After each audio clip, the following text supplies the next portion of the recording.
put hoods over their heads to avoid embarrassment. Now listen, we have got to do it as distasteful as it is. I know it's him. That tallywacker had a mole on it. And that mole is the key to it.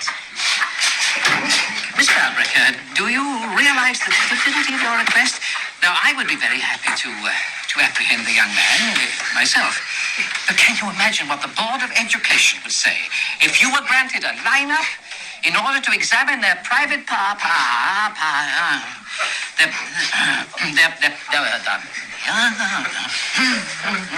their private parts for an incriminating mole?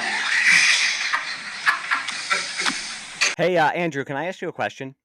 Sure. Are you ready to go back and visit with our friends at Angel Beach High School? Those wacky kids who engage in misogyny and casual racism and all kinds of other things that we probably would not be allowed to do now. Are you ready to get into it and visit back with them? Are you? I'm here for it, so rock and roll. Good, because I hope everybody else is. What is up, all you sleazebags out there? Welcome to another episode of Sleazebag Cinema. And yes, tonight we are covering the 1981 classic. And don't you think it's a classic, right?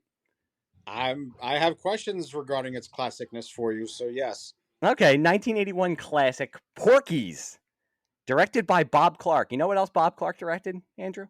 Do tell. A Christmas Story. Wait, what? He directed A Christmas Story. Yes, he did. After Porky's, he directed A Christmas Story. What? He also directed Porky's 2 the next day, but we're not going to get into that because we did. I didn't watch it. I don't know if you went through the whole. I have not. No. I didn't know if you went through the whole Porky's au revoir. The whole. Actually, I was going to say a trilogy, but looking into it online, there was, to keep the copyright, I think in the mid-2000s, somebody had to make. It's kind of like that Roger Corman Fantastic Four movie where they had to make something to keep the copyright, and somebody in the mid-2000s made something called like Pee-wee's Porky something. I looked at it, I can't even remember, to keep the copyright, but so that was part. It's not exactly a trilogy, I guess. They made 4 Porky's movies, but we are covering the first Porky's movie, the original Porky's movie, the classic Porky's movie, Porky's, which was released in 1981. And for me, I watched this, I think, years and years and years and years and years ago on either HBO or most likely on Prism, like most of these movies. For you, this was the first time, right? Correct. Okay. Well, yeah. I don't want to bore our listeners with personal stories, but I'm going to just say this. I had a weird vibe watching it. Like, I somehow... I thought I never saw it, but yet when she's in that one scene when they go in the beginning and she's like, oh, if you strap a board to his ass, he might fall in. I remember seeing that. I remember them going to Porky's and the floor falling out in the river or creek or whatever, but I definitely didn't see all of it because the back 35 minutes, I'm like, yeah, I never saw any of this. So. I mean, yeah, to your point, there were famous. I remember the shower scene, which is probably the most famous scene I from the movie. Too. So that I remember, and like I said, I'm pretty sure I saw this when I was probably not of the right age to see it, but maybe I'm just remembering. Because it's famous, that shower scene, maybe I'm just remembering certain scenes from it. So this was almost like the first time watching it for me also. Yeah, I mean, I was gonna do like small talk and see how you were doing and everything, but do you want to just get right into the movie? Because let's do it. I find it interesting because beforehand, I always say to you, I don't want to talk too much about it because I'd rather talk about it on here. That when you were texting me while you were watching it, you were like, "Oh, I can't believe this." I actually, after I was done, I liked it. I thought it's not a good movie per se, but I enjoyed it.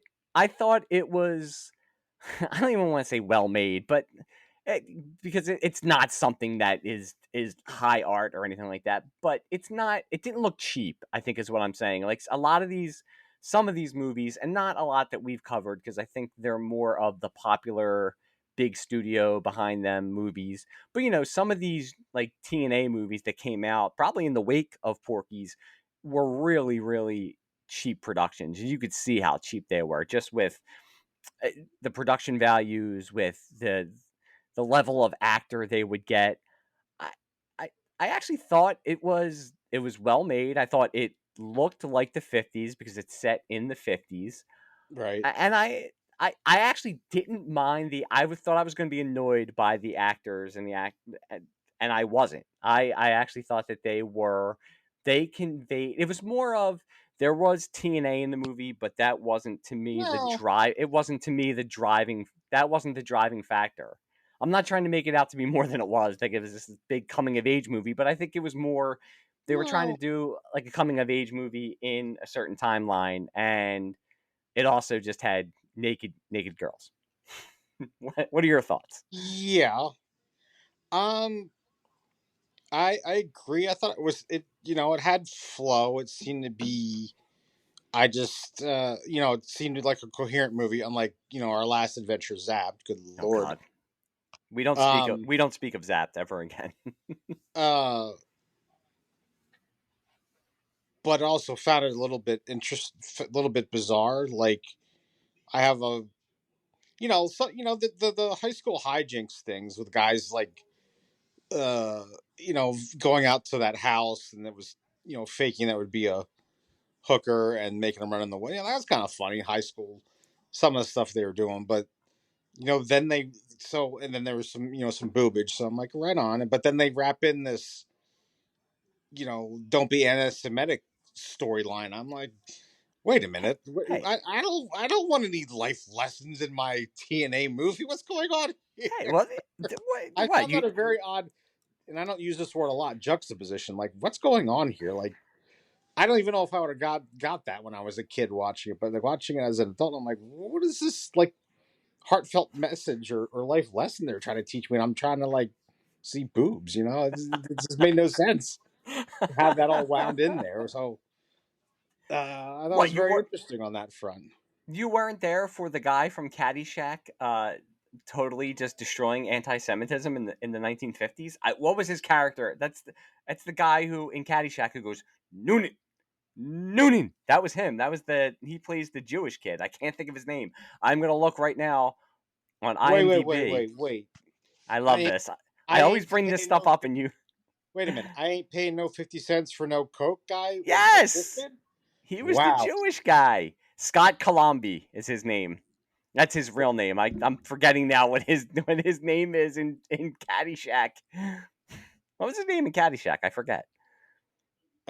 He's Yeah. he's This just like the please. super. He's like the super Italian guy in Caddyshack. Hold on, Yeah, I'm yeah, going yeah. on. There it is. He was Tony D'Annunzio.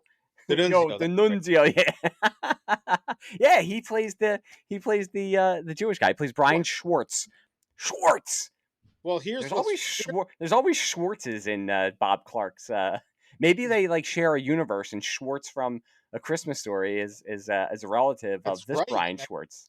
You never know. Well, here's one thing I admit this to you is like, or tell you about this because I know you understand. Like, I'm watching that and I'm looking at this guy and I'm like, if we do the podcast and Jameson tell me that guy grew up to be Lighten Up Francis, I would have believed it because I'm like, God, he looks familiar to me. He did kind of look like the lighten up Francis guy. That's That true. because it wouldn't be all that far off if he was that a certain age in Porky's that he would be, you know, in Stripes, which was an '80s movie, correct? That Yeah, they wouldn't have both been came out. that I think far Stripes fetched. came out. I think Stripes came out in '81 also. So, Oh, okay, so it was the same year. All right, very good.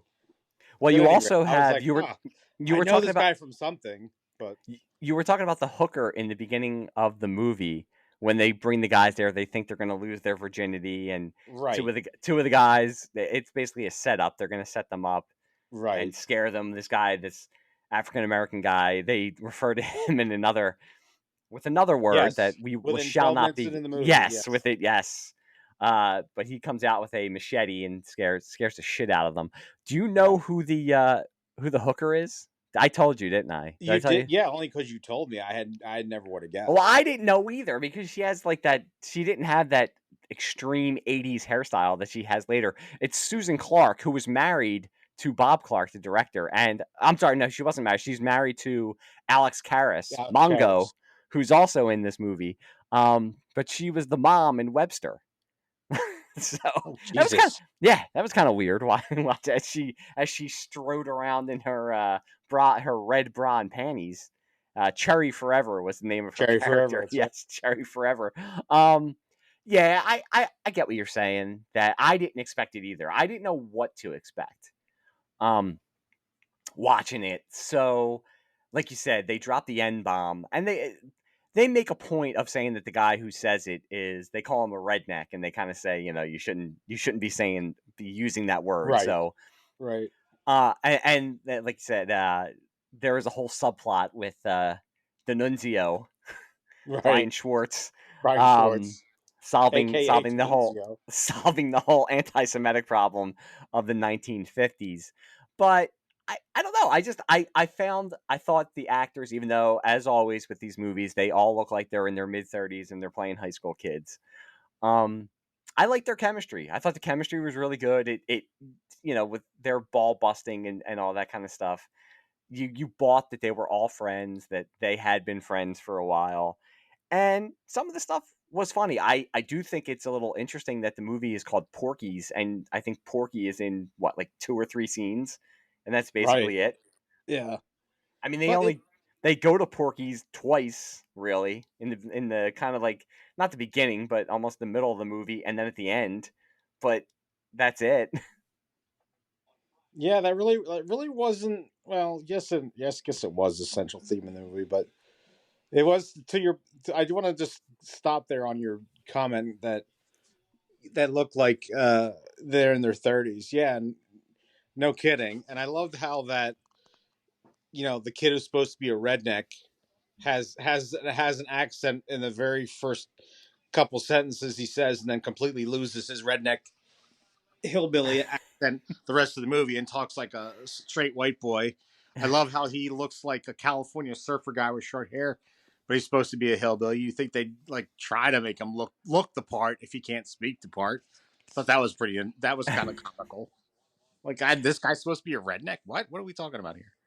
Wow, I didn't find that very believable. But anyway, I I don't was a think little sorry, a little sad we didn't get the Ted McGinley uh, trope in there as well. But I guess I could see that.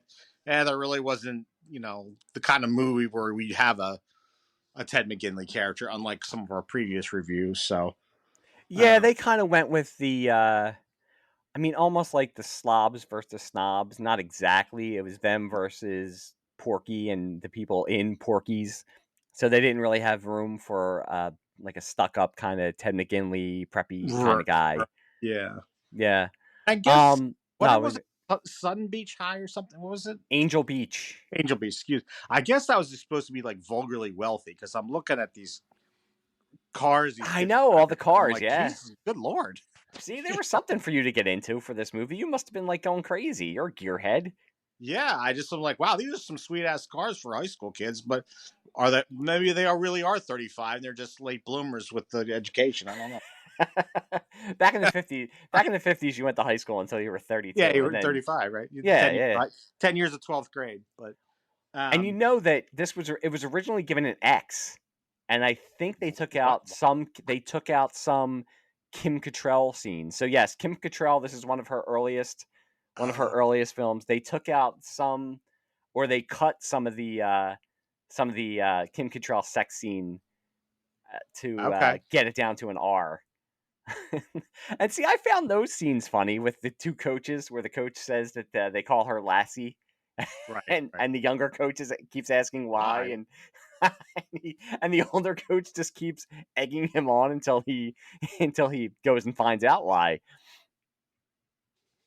And did you also I felt did you think Pee-wee was like Peter McNichol? I mean, I'm He like did. That's funny. I was like, He holy shit, Peter McNichol This is an early role, but it wasn't him when I watched the credits. He did. Yeah, he did look like Peter McNichol. And he That kind of is true. spoke like him and had the curly hair. I was A like, little bit, yeah. you know, this is the mother effer that ends up on Ally McBeal. I'm like, Yeah, there's not other than Kim Cattrall. I don't think there are. I was looking at their IMDb credits. Most of the actors and Alec Karras is in it, and we talked about Susan Clark, who ended up being the mom on Webster. But I mean, that's really it. But yeah, most of the other actors, I mean, they did a lot of TV guest star roles and stuff like that. But none of them have. I wouldn't know any of them by name. None of them really hit it big. yeah, I guess Kim Cattrall is really the only one. And I guess Karras had a career. Got to give him props. Yeah, that's what I was saying. I mean, this has got to be, other than Mongo, this has got to be one of his earlier roles. But he looked like how he did in Webster, Right. but like I was saying, Bob Clark, who directed it, the studio. It's funny because of Porky's, it was a success. I mean, that was only made for like 8 or 9 million, and it made over, I believe, 120 million back in 1981 dollars. So Yeah. because of that, the studio did not want to make A Christmas Story. You were saying you can't believe that he was the guy who directed A Christmas Story. The studio didn't want to make it, but after Porky's was such a success, they actually said, we will make A Christmas Story. So that's how he ended up getting to make A Christmas Story. Robbing Paul to pay Peter here on this one. Okay. Yeah, I mean, that's how Hollywood is. Oh, yeah, it was the 5th highest grossing film of 1982. It came out in 81 in like 2 locations. It was released in like South Carolina and somewhere else, and then it was released wide in early 82. It ended up being the 5th highest grossing film of 1982 at the North American box office. So, I mean, it's not bad. Did you find it interesting that a bunch of high school guys are trying to get some action by going to, like, for lack of a better term, a brothel? I'm like, why aren't they chasing girls in their high school? It was I thought that was kind of funny too. Like, that was their goal, was to get some at Porky's. I'm like, okay. And they should have been chasing girls in their high school, because the girls in their high school looked like they were into it. Because wasn't Pee-wee talking about he was with, who was it, Wendy? Right. And he was saying that nothing happened. But yeah, you would think that they would just go out with the girls in their high school, because even with the famous or infamous shower scene, the girls at the high school are into it. Once they figure out what's going on, they stay in there and laugh, and and they're kind of egging them on. So the girls in their high school are more than willing. That shower scene, I gotta admit, that was pretty damn funny. It was funny, and it was. I'm trying to think of the character's name. Hold on, I will look again. The Miss Ballbricker was the other coach who comes in and grabs the guy's unit. What was she gonna do? Like, she wasn't gonna be able to pull him through the wall. So I was trying to figure out what exactly she was trying to accomplish with that. I was like, okay, and she's like screaming, I guess, for the principal to come see this, whatever. But did you notice it was interesting? Like, he whips it out to shove it through the hole, but they never actually show it come through the hole. Like, I wonder if that was something cut out for the to get from the X to the R rating. Yeah, I mean, maybe, which is funny because you think about it. There is, in that scene, full frontal female nudity. Yeah. And that was not cut out. But when he does stick his does she call it a tallywacker? Is that when she's in with the principal? She says, "I saw that he has a mole on his tallywacker." But when he sticks it in there, you kind of see the turtle head poking out for a second, and then it cuts away. Right. Yeah. That's another, not that I was looking for, but there was an awful lot of sausage in this movie.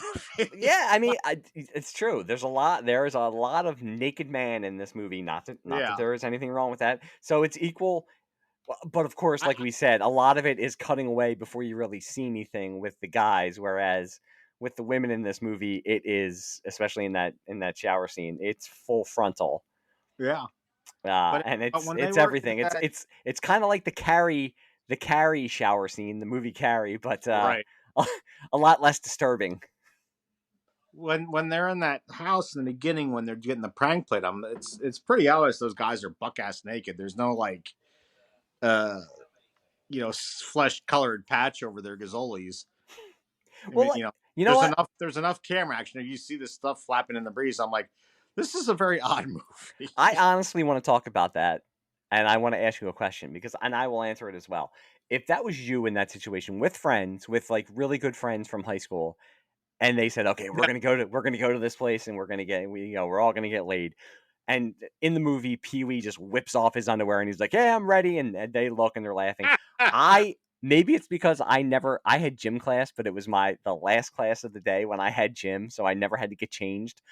Right. I don't think I've ever changed in front of other men. I've never I've never played sports old enough to have to go into a locker room, and I maybe that makes me sound terrible.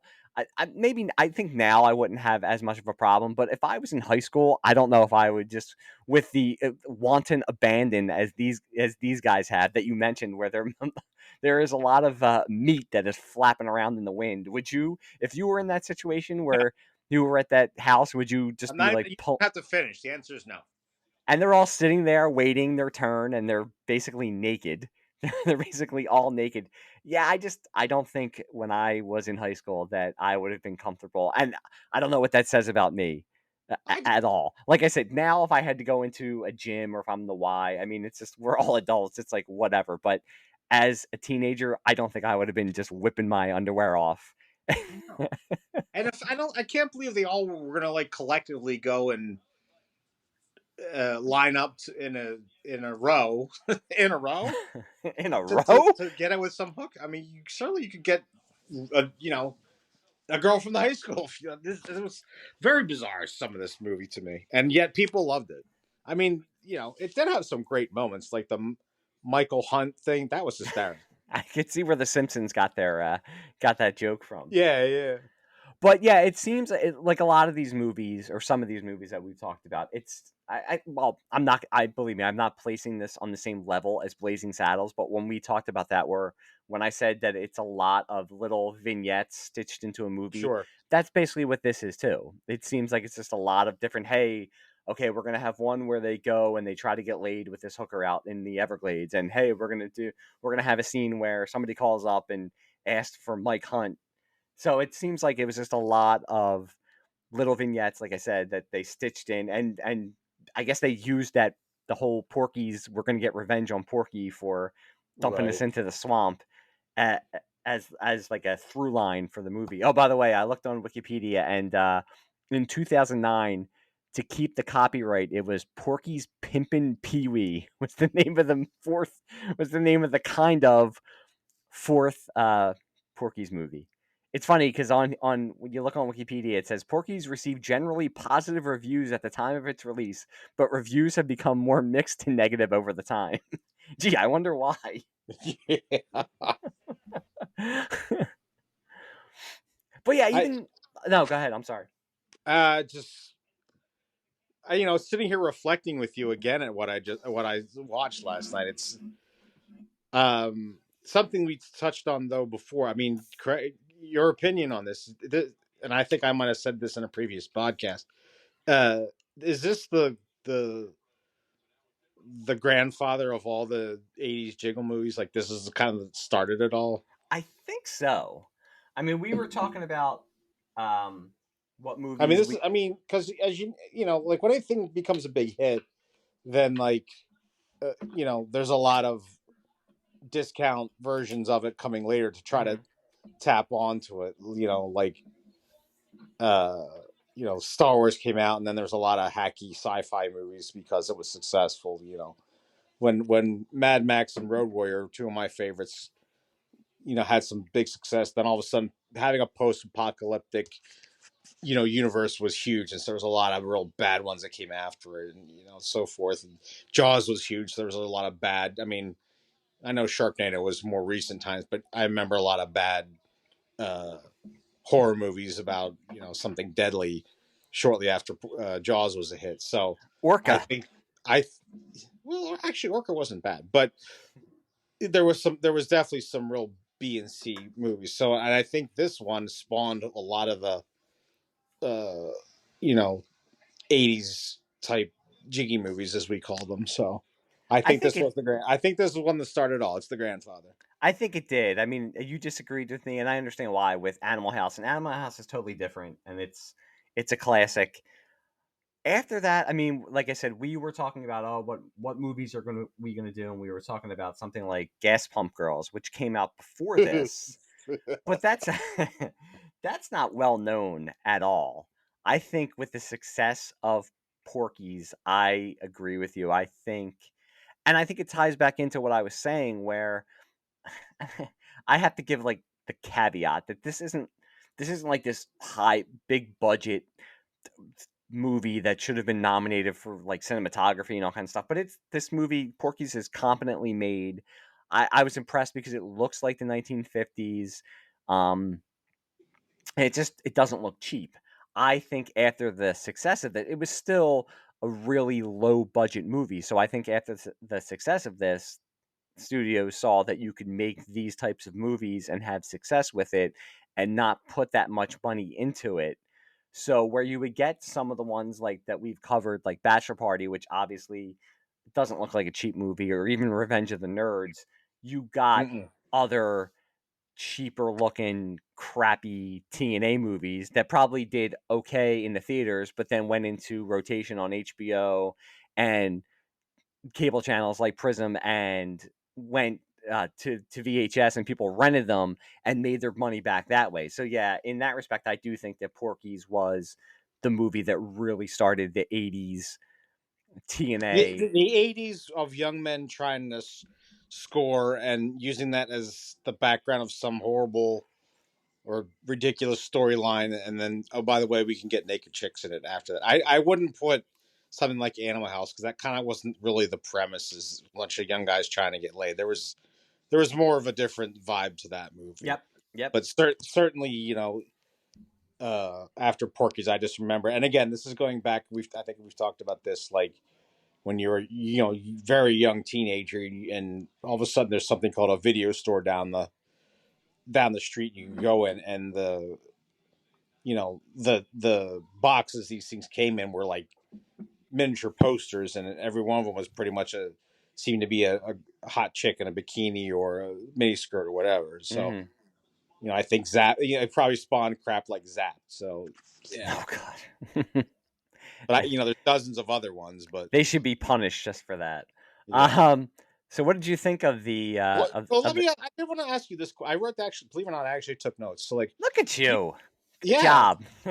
do you think, other than maybe they were trying to copy Animal House, why they set it in what the possible reasoning was to set it in the 50s Yeah, I for don't a movie know. coming out in the 80s? Like, I'm trying to think, did that somehow, I don't know, make things they were doing more appropriate because it's kind of hijinks you do in the 50s? I don't know. Possibly. I I think I one.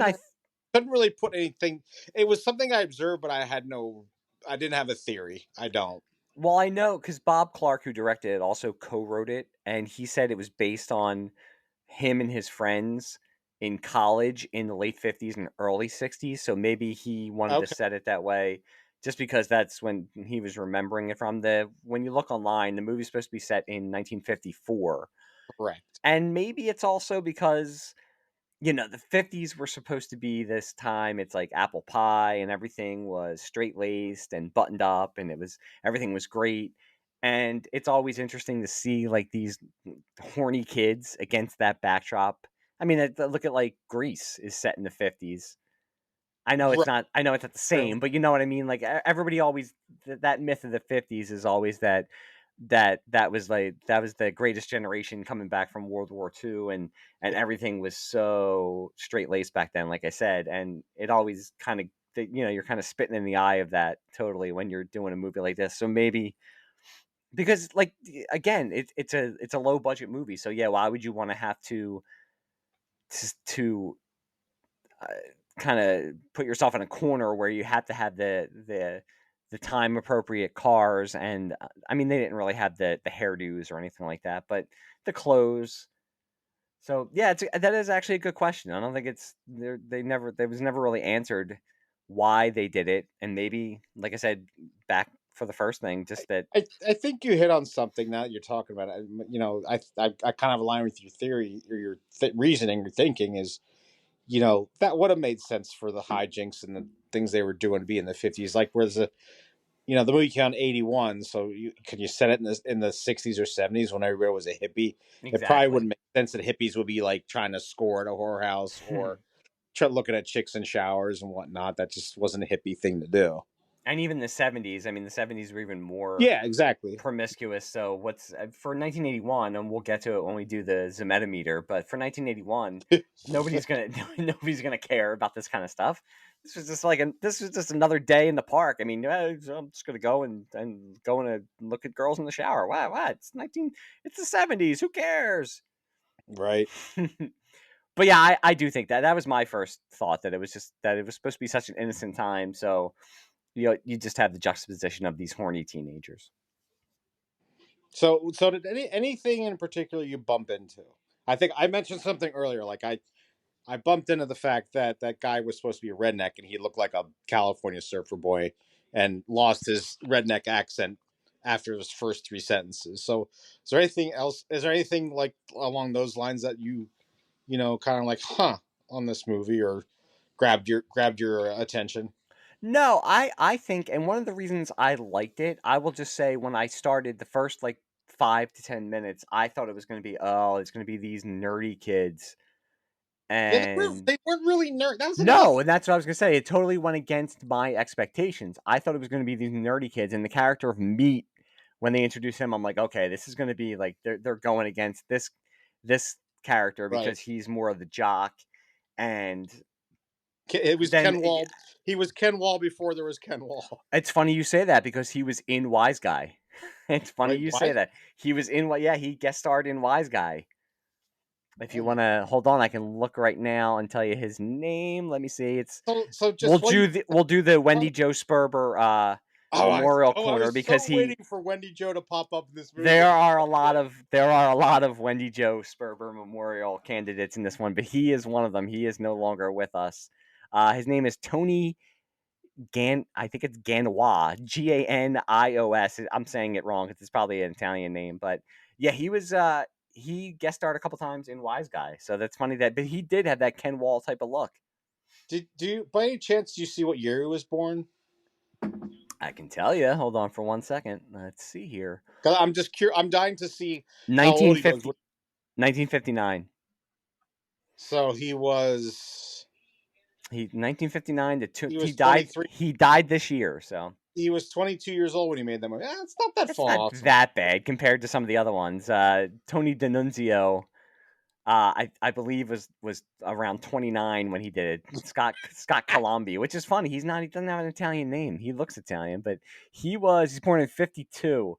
So that's why he was almost 30. He was 29. Okay, I was right. He was 29 when he made Porky's. Whew. It's so funny we just brought it up because I was sitting there. I just expecting Wendy Joe to pop up as like one of the girls in the gym. There's an awful lot of gym scenes in this movie too. There were a lot of gyms. There were a lot of gym Why scenes. do we keep going to the gym? I mean, you couldn't. Wendy Joe Sperber couldn't have been the one. And this hit on the ZMED-O-METER as they're looking in the shower, and Pee Wee is staring through that hole. The Oh, one right.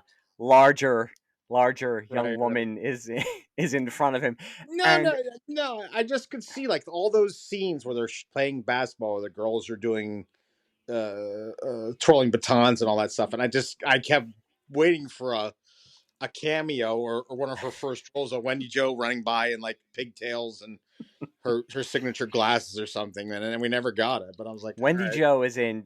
That's the tiers of these movies, where Porky's is that one tier just below where Bachelor Party is, and just below where Revenge of the Nerds is. She's only in that upper tier with like Bachelor Party and stuff like that. Okay. But yeah, there's a lot of Wendy Joe Sperber memorial candidates in this for this movie. No question. A lot of them have passed on, unfortunately, and Tony, otherwise known as Meat, is one of them. But yeah, that was, you were asking me to get back to what you're asking me. It just kind of it it went against my expectations. It subverted my expectations a little bit, and maybe that's on me because they were my expectations. I thought it was going to be okay. These are going to be the jocks that they have to go up against, and I kind of liked it. They were all just friends. They all busted each other's balls, and they all played pranks on one another. But in the end, they were all friends with each other. So that was just something that I was the first couple minutes. I'm like, okay, I know how this is going to go, and it was just something that was different for me, and I actually liked that. It's funny. It's interesting you brought up the nerds because that's something else I just thought about in my notes here. Like, I could see like nerds from like Revenge of the Nerds like going to a brothel all trying to get the score, not a guy like Meat or some relatively handsome looking high schoolers. It was so weird. I guess that's the thing that bumped into me. It's like these didn't seem like the kind of guys who would want or have to go to a whorehouse. That's one thing that just I could not get my brain around. But again, maybe just their excuse to have some hijinks with a bunch of high school friends. Well, Meat was he was mad because he thought his scholarship was going to be taken away. Wasn't he supposed to be going to Yeah, Princeton or something like that? So he wasn't. right. He wasn't exactly. I thought they were going to play him off as. That was another thing. I thought he was going to be played off as just the dumb jock, and he was a little bit, but not totally. Like he wasn't totally stupid. He wasn't just an idiot. So that was also something that subverted my expectations. I thought they were going to play him off as the dumb jock, and they didn't. Oh, okay. So and then I'm sorry again. I'm looking at my notes here. Like No. I'd mentioned earlier, like we're having this, don't be anti-Semitic or racist person in the middle of my TNA comedy, and then also like the abusive father, and they like show him whooping his kid's ass, and I'm like, what's going on here? Like, I don't want these dark themes. What's happening in this movie? But see it's funny because you're feeling that way. That's maybe why I thought, and I didn't expect that either. And that's what I thought made it. And again, because I'm not trying to make it sound like this movie is award worthy or anything like that, but I, even though it was heavy handed, I did like that they had that kind of stuff, and they were Yep. trying to do. It could have just been just another brainless teen comedy, but it didn't turn out that way, and I did like that Okay. with the greaser dad, Yeah. who looked like he was only like he looked like he was 5 years older than his own son. Seriously. I uh mean, like, are these guys brothers? Why is he beating up his? Oh, wait, it's his dad. Got it. I'm not gonna lie, I thought it was his brother when he first pulled up. I figured it was his I did brother too. because I they. got his older brother coming in and like teaching him to be a man. But okay. hmm So what did you think of the Kim Cattrall scene? I mean, she only really gets one really big scene. I mean, unfortunately, Kim Cattrall is there for one reason and one reason alone. And you know what? I mean, hey, she's there, and she You know knocks it what's out of kind of she you knocks know it out what's of the kind of park for what she's there for. what's kind of funny? I could almost see in that character going to police academy. Wow, yeah, It wasn't that far off. so could I. I will say this: the scene that she's in, obviously, she's there because she's 1981 Kim Cattrall, and she's beautiful and she's sexy. But that scene is actually funny. It's not just gratuitous that you would see in other movies that would come after this, and it's not as cringy as something like from Mm-mm. Revenge of the Nerds, where he's obviously raping somebody because he's telling her he's trying to tell her that he's Yeah. somebody else. This is two people who are both consenting to what they're doing. It's funny, and it's also sexy because Kim Cattrall, but it never gets you don't really see anything with No. her. Uh-uh.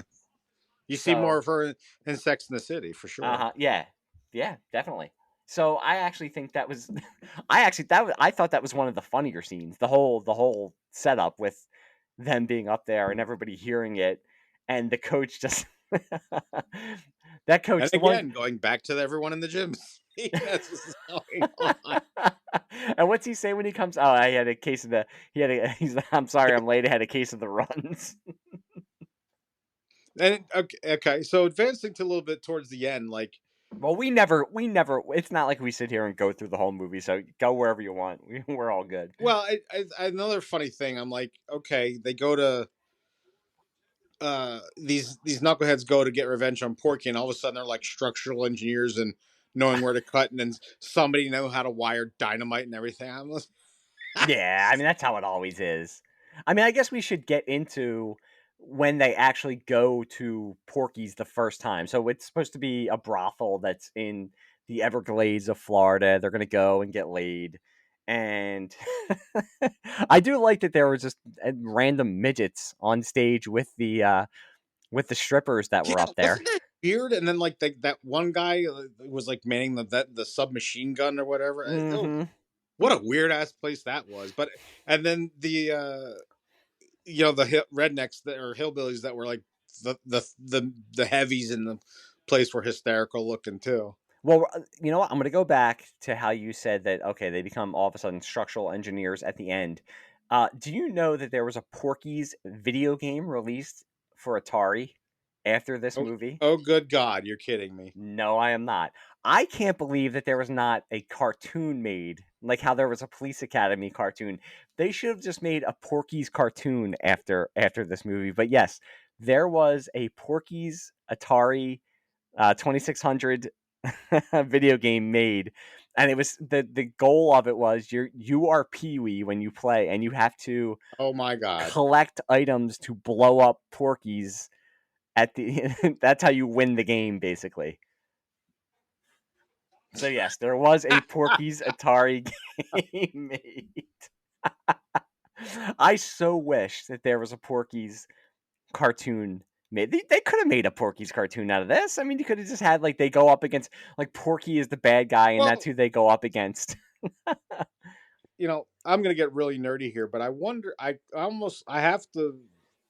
My mind boggles that this movie wasn't sued out of its existence by Warner Brothers for taking their wholesome Porky Pig character and turning it into something Yeah, but it's not crazy. exactly him, so I guess you can get Dude, away it's a with it. pig and his name is Porky. Yeah, I know, but that's true. I didn't think of that either. I mean, I mean they don't call him Porky Pig, so I guess that's how they can get away with it. Um, Okay. by the way, that's the cover of the video game is the neon sign that Is says that right? and it Oh, says that's get great. it. So basically, looking it up, it says the player controls the film's character Pee-wee as he attempts to blow up Porky's bar by collecting a series of objects hidden in a shower room. Oh man. To access the shower room, the player must first try to get Pee-wee across a 5-lane highway without getting hit, similar to the game mechanic in Frogger. I love the early 80s, man. There's The gotta early be 80s were great. I'm sure you can go online or on YouTube somewhere and play the game, right? yeah, I was gonna say I bet there's gotta be a web based MAME simulator that'll allow you to play this thing. This is hysterical. You got to find it. It came out in 1983. Can you imagine for Christmas you're opening up your gifts like, "Mom, this is just what I wanted, the Porky's video game. Thank you so much." It says Oh, this that I'm is fantastic. I'm looking at it right now. It says the shower has a series of ladders for Pee-wee to climb to retrieve the objects while a woman showers. If Pee-wee crosses into the woman's line of sight at any time, the film character Miss Ballbreaker will appear and chase. I'm telling you what, man, the 80s were the best, especially the early 80s. God, I love it. The 80s were the best. They did not care. I'm sure grandma and grandpa were like, well, little Mike wants a video game. Let me go look up. Well, probably I'm because sure those Porky's people would be good enough. they would just think it's Porky Pig. Like, oh yeah, there's nothing wrong with that. I bet you they wouldn't even connect the dots with that it being that movie. I need you to find the simulator, and Oh, I want to play that is it. that is fantastic. I couldn't wait to bring that up. I knew you were going to be like, what? Well, see, I don't see. There was a handful of uh you're not a gamer, but I was, and there was a handful of games that came out, and they were they were kind of available on the dark web, if you will, in the sense Mhm. that you couldn't go to like Kitty City or Clover or Clover. or Sears and buy them, with Space Invaders and Pac Man, and but they were released. I don't remember how you would obtain them, but it was one game. It was considered X-rated because you basically, I mean, you can imagine an Atari 2600 character. You're just this guy with a constant boner trying to run around and hump as many girls as you can. And then there was, I think a Friday the 13th game Yeah, where you there were was. Jason and your objective was to run it. Now again, these were known games. They had box art, but like I don't remember how you would obtain them. But what's weird is like how would you obtain them? But it was known that they existed, so it was a very interesting. So I'm curious. I'll have to research this. Was Hmm. this one of those dark web Atari games, or was this actually somehow sold in regular commerce with everything else, like Pac-Man and Space Invaders? Oh, I'm That sure. I must find out. I am So. sure it was sold with everything else. I'm sure it was. It was like I said. It was the early '80s. They didn't care. Mm. So what else you got? You got any other notes? Look, I'm impressed with you with taking the notes. I'm Hey, very thanks, man. impressed. I'm very impressed. Um, I feel like I've been a positive influence on you. Oh, in so many ways. In so Yes. many ways. As have I been with you regarding Blade. Oh Now, yes. um, no, that's the extent of my note. And this is just one thing. I was impressed by the girth and physical appearance of the Porky character. Yeah, I Whoever that mean, actor was, like, good lord. Now that talk about typecasting and to nail that one. We want a big, ugly redneck that has a sleazy bar. That guy was like spot on for that role. so his name was Chuck Mitchell. Okay. He actually, you know what he appeared in? He was in what was it? I'm sorry, hold on. Better Off Dead. He was in Better Off Dead with John Oh shit. Cusack, which is a great movie. Excellent. Yeah, I think it's funny because he did not appear in Porky's 2. Porky's 2 the next day does not have Porky in it, but he is in Porky's Revenge, which is the third one. Oh, I mean, he was a working actor. He was in a bunch of stuff. It's funny no. he was in The Winds of War, which I always remember, like a miniseries in 1983. He was in Hill Street Mm-hmm. Blues. It's great. He was in Hill Street Blues. The name of his character is Fat Guy. Well, yeah. All right. Better Off Dead. He was Rocco. He was in Simon and Simon. I just love that show. Oh, that was a great show. It was a great show. Gerald McCraney, Yeah, man, and Jameson Parker, Jameson spelled Parker. Meson, not Jamison Parker. Mm. He passed Close. away in '92. So he's another Wendy Joe Sperber memorial. He's on the Mhm. he's Well, that's interesting. The guy with that appearance and that kind of physical size was had constant work. That's interesting. Well, I feel bad because we're almost 50 minutes into this podcast and we aren't really talking about him or what they do at Porky's, but that's what I mean. Like, I feel like the whole movie, it's called Porky's, but they only have the one time they go there, and they try to get laid. Like I said, there's strippers and midgets running around on the stage, and they try to get laid, and Porky, they're underage, but he says you can go into this back room, and if you give me, Right. I think it was $100, right, something like that. Yeah. Something to that I'll effect. send in a bunch. I'll send in some. Or they Three wanted. girls, They 30 wanted to minutes. go up to, what was it? Porky's Playpen was the upper Right. room, but he wouldn't let them. So, but he said if you go into this side into this hallway, it'll lead you into another room, and I can send girls in. And it ends up that he dumps them. They pull a lever and they dump them into the swamp, and that's kind of the impetus for the one character to keep going back because he wants to get revenge, and he keeps getting Getting his beat ass up. whooped. And the end of the movie is them, like you so very truthfully said, they become civic engineers and start sawing. They set. Where did they get Where did they get the demolitions dynamite? experts. They have dynamite. They're setting up dynamite charges on the bridge that leads to Seriously. the brothel, and they have two boats that are going to pull Yeah. because it's kind of not on stilts, but it's in the swamp, so it's kind of what's it on? It's sitting on something that they could pull and then pull it into water, and that's basically Actually, what I they think do. the technical term of beach houses and things like that those actually are called stilts. Believe it or not, I believe that's Okay. accurate. So I only know it from Lethal Weapon when they talk about the stilt, or was it Lethal Weapon 2, the stilt house, when he pulls down the yeah, he pulls down the stilt house. But I mean, that's really it. And then they chase them and they get over the county line, and Mickey, who's the guy who keeps getting beat up, his brother is a cop, and he's there with a bunch of other cops and a bunch of cheerleaders and a band and a high school band. yeah, And they like brought out a marching band. yeah, I was like, that's another thing too. I didn't write this down, but I thought that ending was very weird. it was weird. I mean, I kind of saw where it was going to go, but I didn't think there was going to be a high school band. Maybe they figured he Seriously. can't do anything in front of all these people. I don't know. Like, why was Um, the whole high school band behind them getting revenge on Porky? I have no idea. And Mickey's brother, who's the cop, kind of busts out the headlights and shoots out the tires, which is what we haven't even. Blows away the pig. Yeah. Yeah, we haven't even talked about Alex Karras, who plays Porky's brother. He's the sheriff of. They're kind of in different not townships, but Yeah, counties. and by the way, Mongo dropping some serious language in this movie. Yeah, Mongo was dropping F-bombs, right? Yeah. And he was good. I mean, he was a former football player, so you're gonna be intimidated by him anyway.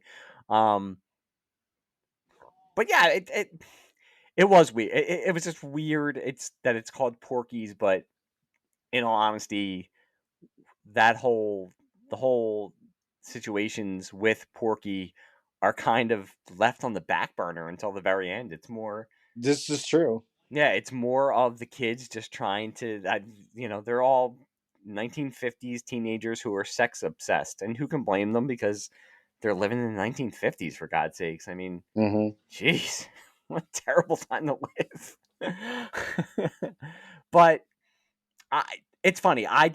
When we talked and when you were texting me and you said like, oh, I enjoy it. It's not like it's going to be something that's going to join the rotation and I will watch, but it wasn't. Maybe it was just the residual of Zapped, which was so bad.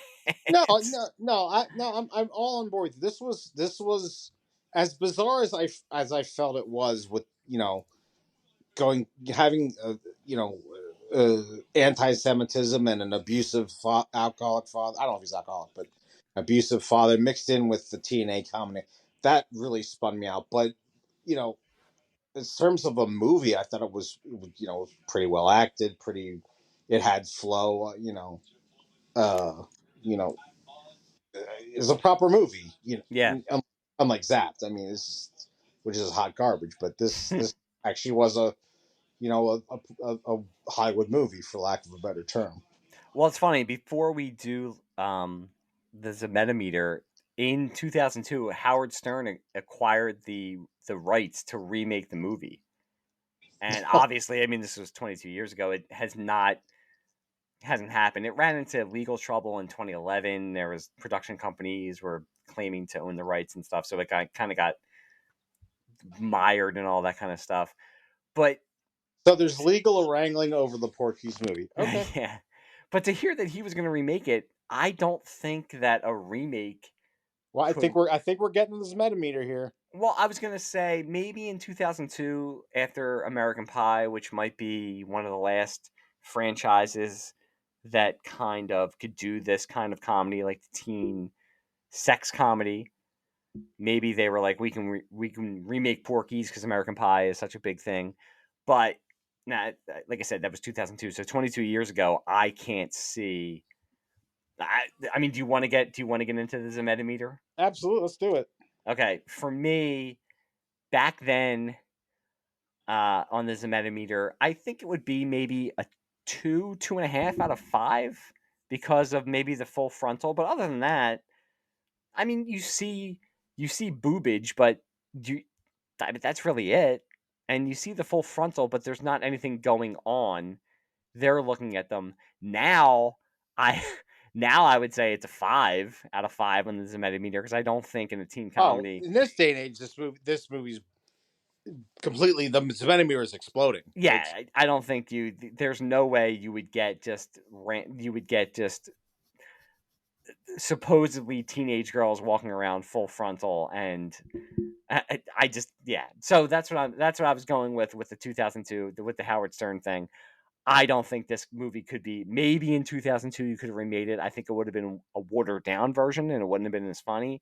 There's no way now that you could remake this movie. So what are your thoughts on? Well, I'm gonna go lower than you for the day and age. I don't think it budges this meter. You're probably right. All that, everything in there, I think in that day and age was fair game. I mean, going back to my, I keep hitting this over and over again, but pretty much anything that went on, I would just see as, I was on the covers of the video cassettes in the store. So, you know, racism or racist terms and Yep. tropes, that was all fair game. Nudity, yep. I mean, so this was 81. What was Revenge of the Nerds? Because that just had just as much. 84. So yeah, The it's golden 3 years year prior to that, of I don't think sleazebag cinema. I don't even think that it doesn't even get a measurement on this meter. But in this day and age, yeah, it wraps the needle around 3 times and blows the glass off the front of this meter. It's funny because when it came out, like I read before, where initially it got like mixed to kind of like okay reviews, but then over time it has gotten bad reviews. Some reviews just said, "Oh, it's it's a funny teenage comedy with a little bit of nudity and all that kind of stuff." Siskel and Ebert hated it. Siskel and Ebert totally destroyed it. I think Roger Ebert said it was one of the worst movies he had ever seen, ever. So, and I'm sure like they have a lot of their old shows online. Or on YouTube. I would love to look on YouTube and try to find the show where they review Porky's just to see. I miss those guys just to see them review Porky's, especially if they hate it. It was banned in, I believe, Ireland for a little while. It was one of the first movies that was banned in Ireland, but then it was eventually released, and I think it went to number 1 there. Like I said, it wasn't expected to make any kind of money, but it made, and I think I was wrong when I first said it. Let me see here. It grossed a total of 106 million in its initial release. So, I mean, made for, I believe, around 7 to 9 million and made 106 million. I mean, that's not bad. So, oh wait, here, hold on, I have it real fast. Film critics Gene Siskel and Roger Ebert, in their syndicated At the Movies television series, both expressed disdain for Porky's and later called it one of the worst films of 1982. No, that's great. I will say, though, that it says they criticized the film for what they viewed as its objectification and degradation of women and the childish nature of its antagonists. I mean, I don't know what to say. You'll like this. It says they disliked that the film took what they felt was a thin, shallow, and off-color stance against anti-Semitism. And they're not wrong. Okay. They're not wrong with any of that. I don't agree with that, but okay. We keep bringing up Animal House. They even compare it. Ebert said, even in an easy scene like the one where the guys spy on the girls in the locker room, the director Bob Clark blows it. Peeping Tom scenes can be very funny. Remember John Belushi on the ladder in Animal House? Here he says here it's just smarmy. And Siskel would later go on to call it one of the worst films ever made. Jeez. I kind of disagree with that. See, I thought it was enjoyable, funny. I mean, we're doing it for the podcast. I don't know if I would have ever watched it. Like I said, I kind of remember watching it when I was younger, but it wasn't horrible. I wasn't like sitting and trying to watch Zapped, which was just a chore. Now, here's a question I always like to ask. I've asked you in the past. Is there a version of this that doesn't break this metameter that you could get out of it with what footage and dialogue you had? And we talked about Police Academy. Yeah, we think there was a lesser offending ZMED-O-METER movie to be garnered from that. And this one, well, possibly because you could get rid of the shower scene, or you could I was going to say it was shown on television, so they had what? It was shown on television, so they had to cut certain scenes out. And I was going to say you could you could do the shower scene without showing the girls and just Yeah. Well, I think you you're could just take the shower scene completely out. At least the second one. The first one, I don't remember anything being all that bad. They went in and they missed. yeah, So they missed. I mean, you could do even the second one. You just don't show anything, and you show I the don't think you could show the dude shoving his yeah, but I mean, you tallywhacker in the just don't glory you hole. don't show it from that point of view of the girls. You show him get up and I because you don't see anything from that side, and then you kind of show her grab it, but you don't show anything. I think there's a way, but and they must have because, like I said, it was shown on network television, so they obviously cut certain things out. wow, I would love to watch that version because I don't know. There's a low measurements med meter to be had here. It would be an hour long. Yeah, basically, yeah, it's true. But nah, you know what? Like I said, I was pleasantly surprised. I did not. And it was that I keep saying it's all on me. I had an idea of what this was going to be, and it was different from what I thought it was going to be. So maybe that's why I might have enjoyed it a little bit more than you did. But I did. I enjoyed it. But like we said, the ZMED-O-METER would explode and crash through the roof of my house and just fly into the backyard because there's no way that this would be made now. But back in 1981, this was probably just shrugged off. It was like, Oh, whatever. it's there's nothing you're seeing in this that isn't in a dozen other films. Nope. So yeah, it's but yeah, this would be. I don't think you could do it. There's just too much.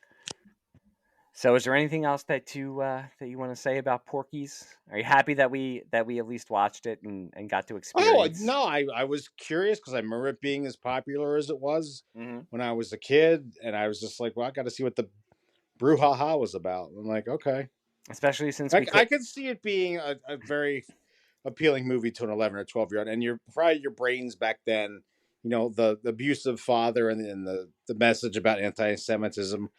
I don't know if that would even register in your 12-year-old brain. You're just too Probably not. busy. No, you're too busy waiting to see.